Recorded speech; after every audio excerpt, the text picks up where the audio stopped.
Suddenly, in the middle of a quiet Sunday service, Satan burst into the church in a cloud of fire and smoke. His towering figure loomed menacingly at the front, eyes blazing with fury. Within seconds, panic erupted. The congregation screamed in terror, tripping over pews and each other as they scrambled for the exits. Chaos reigned, and in a matter of moments the church was completely empty, except for one elderly man. He sat calmly in his pew, hands folded in his lap, completely unfazed by the dark presence before him. Satan stomped over, glaring down at him. "Do you know who I am?" he growled.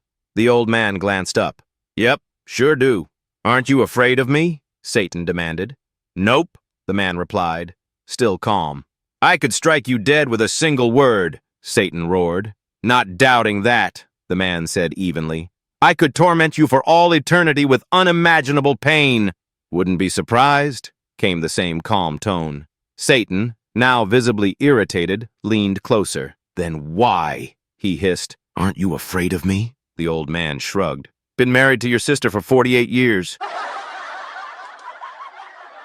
One lively afternoon in math class, the teacher decided to stir things up with a question, not one straight from the textbook, but the kind that might spark a little creativity or chaos. She scanned the room, eyes settling on a familiar group of girls in the middle row. They were quietly whispering among themselves, clearly more interested in gossip than geometry. She smiled. These girls were smart, sharp, and always ready with an answer, though more often funny than correct. Clearing her throat to get the class's attention, she asked, "Can anyone tell me what happens if you put two into one?" Suddenly, the room fell silent. Not the usual, "we're pretending to think" silence. This was the real kind, the kind that stretches just a bit too long. Students glanced at each other, unsure if this was a trick question, a riddle, or maybe some obscure math concept they'd missed. The group of girls exchanged confused looks. The tension was thick. Finally, one of them raised her hand slowly, like someone volunteering for a dangerous mission.